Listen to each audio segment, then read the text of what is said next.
Salut à tous et bienvenue sur AZ237. La loyauté envers l'autre se manifeste par une amitié dévouée. Seul un bon ami donnera la priorité à vos problèmes plutôt qu'aux siens. Seul un véritable ami mettra de côté tous ses intérêts pour préserver les vôtres. Le seul véritable ami n'hésitera pas une seconde si vous avez besoin de son aide. L'histoire que vous allez entendre aujourd'hui est celle d'une véritable amitié. Elle parle du dévouement extraordinaire d'un ami et de l'aide que seul un ami sincère et dévoué peut apporter. Malheureusement, tout le monde n'est pas prêt à faire un tel sacrifice pour le bien d'un ami. Lorsque nous commencerons, mettez-vous à l'aise.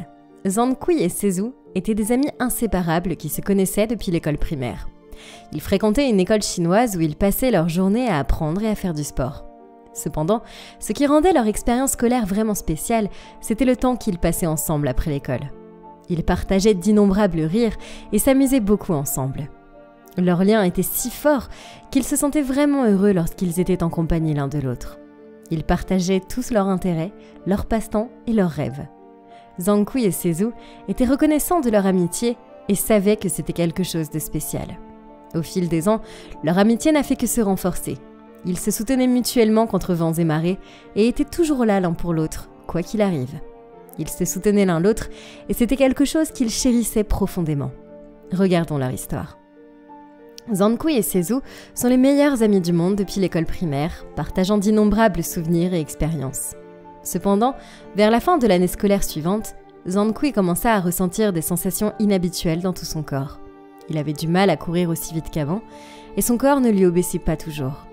Parfois, il perdait le contrôle de ses jambes et tombait au sol sans prévenir. Sezou s'inquiétait de l'état de son ami et essayait de l'aider chaque fois qu'il tombait. Cependant, les incidents devenant de plus en plus fréquents, la famille de Zhang-Kui a décidé de l'emmener chez le médecin pour découvrir la cause de ses problèmes. L'incertitude entourant l'état de Zhang-Kui était inquiétante pour lui et pour son ami Sezou. Ils avaient toujours été là l'un pour l'autre, mais là c'était quelque chose d'entièrement nouveau et d'inattendu. Le rendez-vous chez le médecin a été un moment crucial pour Zhang-Kui, qui attendait une explication à son état. Sa visite chez le médecin avait été une expérience éprouvante pour ses nerfs, mais les nouvelles qu'il a reçues ont été dévastatrices. Le médecin a révélé qu'il était atteint de dystrophie musculaire, une maladie dégénérative qui affectait progressivement sa capacité à contrôler ses muscles. Zhang-Kui a été bouleversé par la nouvelle et son ami Sezou a eu le cœur brisé en l'apprenant. Le médecin a expliqué que la maladie allait détériorer les muscles de Zhang-Kui semaine après semaine, à un rythme alarmant. Au début, il pourrait avoir du mal à courir, mais par la suite, il aurait du mal à marcher. Au fil du temps, Zhang-Kui perdrait sa capacité à effectuer des tâches aussi élémentaires que tenir une cuillère et finirait par être cloué au lit. Le diagnostic a été un coup dur pour lui, qui n'arrivait pas à croire ce qu'il entendait. Il était difficile de comprendre comment cela avait pu lui arriver. Ce fut un moment de profonde tristesse et de désespoir pour son ami Sezou et lui.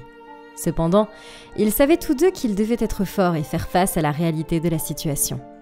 Lorsque ses parents ont appris la triste nouvelle, ils ont eu le cœur brisé, car ils n'avaient pas imaginé un tel avenir pour leur enfant. Mais l'enfant n'a jamais perdu espoir en un avenir meilleur. Malgré sa maladie, il est resté un enfant joyeux et optimiste. Mais les paroles du médecin n'ont pas tardé à se concrétiser.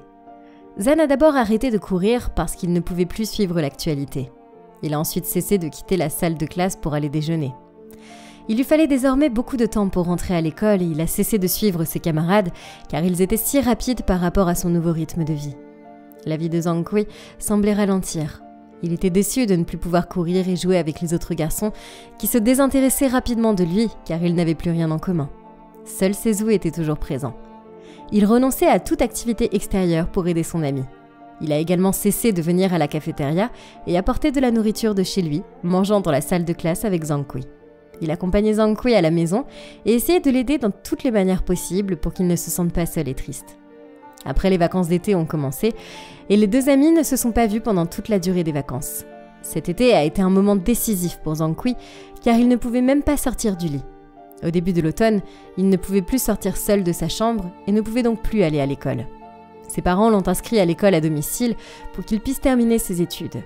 Bien sûr, il était déçu de ne plus voir ses camarades, de ne plus pouvoir aller à l'école comme tous les autres jeunes normaux. Et il a alors sombré dans un profond désespoir. Les pauvres parents ne savaient pas comment aider leur fils et lui redonner le sourire. Entre-temps, la nouvelle année scolaire avait déjà commencé. Sezou est arrivé à l'école, mais n'avait pas vu son ami Zhang-Kui. Il a d'abord pensé qu'il suivait une thérapie et qu'il retournerait bientôt à l'école. Cependant, l'instructeur a informé les élèves que Zhang Kui avait été envoyé à l'école à domicile parce qu'il ne pouvait plus aller à l'école en raison de sa maladie. À l'exception de Sezou, tous les enfants étaient mécontents, mais ils n'ont pas tardé à oublier Zhang Kui. Il était tellement préoccupé par le sort de son meilleur ami qu'il ne pouvait attendre la fin des cours pour lui rendre visite et voir comment il allait. Lorsque Sezou arriva à la résidence de Zhang Kui, il découvrait à son grand désarroi que Zhan était cloué au lit et qu'il ne pouvait même pas se lever tout seul.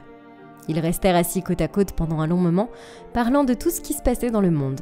Mais cette fois, il ne pouvait pas se lever et partir à l'aventure. Sezou réalisa alors qu'il ne pouvait pas laisser son ami rester au lit comme ça pour le reste de sa vie. Il se rendit chez ses parents pour avoir une conversation sérieuse avec eux. Il souhaitait leur proposer une solution pour sortir de cette situation difficile. Les parents de Zhan ont été déconcertés par l'offre de Sezou et l'ont immédiatement rejeté.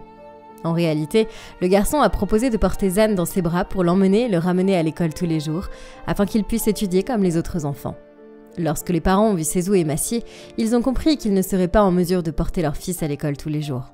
Mais le lendemain, tôt dans la matinée, on sonna à leur porte. Sezou se tenait dans l'embrasure de la porte. Ses parents ne pouvaient pas lui tenir tête tant il était déterminé. Ils ont reconnu le sérieux de ce garçon et l'ont autorisé à emmener Zhan à l'école sur son dos. Ils pensaient que Sezou abandonnerait son projet au bout d'un jour. À la surprise générale, Sezou est apparu sur le pas de la porte de Zhan le lendemain matin, tout à fait prêt à transporter son ami à l'école sur son dos.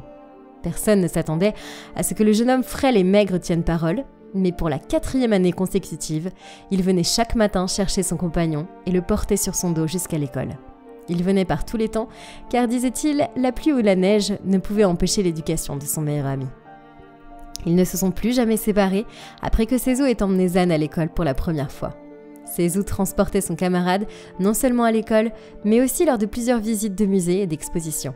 Il affirmait que la seule chose qu'il souhaitait dans la vie, c'était que son meilleur ami ne se sente pas inférieur et qu'il vive aussi pleinement que lui. Si les journalistes n'avaient pas découvert ce jeune garçon étonnant qui portait généreusement son ami dans ses bras tous les jours, personne n'aurait peut-être connu cette histoire. C'est grâce à ces journalistes que nous avons une connaissance de cette histoire et que nous avons pu la partager avec vous. Tout se passe comme d'habitude dans la vie des deux jeunes gens. Ils obtiendront leur diplôme cette année et Sezou souhaite entrer à l'Institut Polytechnique et devenir ingénieur.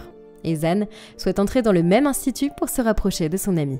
Il s'agit d'une histoire fantastique sur le véritable dévouement d'un homme, sur la façon dont il a mis de côté tous ses propres intérêts et consacré tout son temps libre à un ami malade. Quelle est votre opinion au sujet de cette histoire ?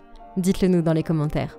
Merci d'avoir regardé la vidéo, surtout n'oubliez pas de la liker et de la partager autour de vous. À très bientôt sur AZ237.